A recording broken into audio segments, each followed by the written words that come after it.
ആലപ്പുഴയിലെ 5 മെഡിക്കൽ വിദ്യാർത്ഥികളുടെ അപകടത്തിനിടയാക്കിയ ആ സംഭവവുമായി ബന്ധപ്പെട്ട് മോട്ടോർ വാഹന വകുപ്പ് ഇപ്പോൾ കാർ ഉടമയുടെ ടവേര കാർ ഇവർക്ക് നൽകിയ അദ്ദേഹത്തിന്റെ മൊഴിയെടുക്കുകയാണ്. കാർ ഉടമ ഷമീൽ ഖാൻ കാർ വാടകയ്ക്ക് നൽകിയതാണോ എന്നുള്ള കാര്യമാണ് MVD പരിശോധിക്കുന്നത്.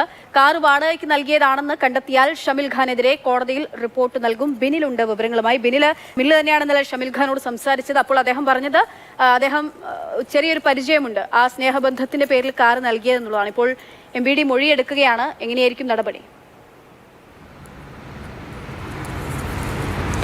അക്ഷയ ഈ കാർ വാടകയ്ക്ക് നൽകിയതാണോ എന്ന് തന്നെയാണ് പ്രധാനമായും പരിശോധിക്കുന്ന കാര്യം. ഷാമിൽ ഖാന് കാറുകൾ വാടകയ്ക്ക് നൽകുന്ന പതിവുണ്ട് എന്നതാണ് മോട്ടോർ വാഹന വകുപ്പ് കണ്ടെത്തിയിരിക്കുന്നത്. ഇപ്പോൾ അമ്പലപ്പുഴ മോട്ടോർ വാഹന വകുപ്പിൻ്റെ എൻഫോഴ്സ്മെൻറ്റ് ഓഫീസിൽ എൻഫോഴ്സ്മെൻറ്റ് RTOയാണ് ഷാമിൽ ഖാനെ വിശദമായി ചോദ്യം ചെയ്ത് മൊഴി രേഖപ്പെടുത്തിക്കൊണ്ടിരിക്കുന്നത്. ഏറ്റവും പ്രധാനപ്പെട്ട കാര്യമെന്നത് വാടകയ്ക്കാണ് ഈ വാഹനം നൽകിയത് എങ്കിൽ ഷാമിൽ ഖാനെതിരെ കോടതിയിൽ റിപ്പോർട്ട് നൽകി തുടർ നടപടിയിലേക്ക് മോട്ടോർ വാഹന വകുപ്പ് പോവുകയും ചെയ്യും. ഇന്നലെ മാതൃഭൂമി ന്യൂസാണ് ആദ്യമായിട്ട് ഷാമിൽ ഖാൻ്റെ ഒരു പ്രതികരണം പുറത്തേക്ക് കൊണ്ടുവരുന്നത്. ആ സമയത്ത് നമ്മൾ കൃത്യമായി ആദ്യം തന്നെ ചോദിച്ചത് എത്ര ദിവസത്തേക്കാണ് വാടകയ്ക്ക് നൽകിയതെന്നതാണ്. പെട്ടെന്ന് തന്നെ അദ്ദേഹം പറയുന്ന മറുപടി, ഞാൻ വാടകയ്ക്ക് നൽകിയതല്ല, സൗഹൃദം കൊണ്ട് നൽകിയതാണ് എന്നതാണ് അദ്ദേഹം പറഞ്ഞത്. അദ്ദേഹം അതിൻ്റെ ആ ബന്ധത്തിൻ്റെ ആഴമൊക്കെ തന്നെ പറയുകയും ചെയ്തിരുന്നു. പക്ഷേ ഇപ്പോൾ ഏറ്റവും പ്രധാനപ്പെട്ട കാര്യം എന്നത് ഷാമിൽ ഖാന് വാഹനങ്ങൾ വാടകയ്ക്ക് കൊടുക്കുന്ന ശീലമുണ്ട്. അത് ഈ നാട്ടുകാർക്കൊക്കെ തന്നെ അറിയാവുന്നതാണ് എന്ന കാര്യം മോട്ടോർ വാഹന വകുപ്പ് മനസ്സിലായി. മുൻപ് ഒരു 2007 കാലഘട്ടത്തിൽ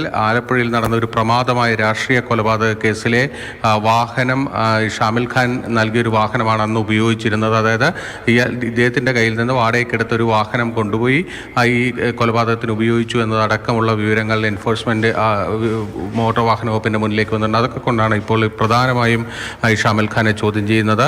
ഇത് മെഡിക്കൽ വിദ്യാർത്ഥികളുടെ അടക്കം മൊഴി ഈ കാര്യത്തിൽ വിശദമായി രേഖപ്പെടുത്താനാണ് ഇപ്പോൾ മോട്ടോർ വാഹന വകുപ്പ് തീരുമാനിച്ചിരിക്കുന്നത്. മെഡിക്കൽ വിദ്യാർത്ഥികളുടെ കയ്യിൽ നിന്ന് ഇത് വാടകയ്ക്ക് നൽകിയതാണെന്ന വിവരം ലഭിക്കുകയാണെങ്കിൽ കൂടുതൽ ശക്തമായ നടപടികളും ഷാമിൽ ഖാനെതിരെ ഉണ്ടാകും. എന്തായാലും ഇപ്പോൾ മോട്ടോർ വാഹന വകുപ്പ് എൻഫോഴ്സ്മെൻറ്റ് ഓഫീസിൽ ഷാമിൽ ഖാൻ്റെ മൊഴി രേഖപ്പെടുത്തിക്കൊണ്ടിരിക്കുകയാണ്.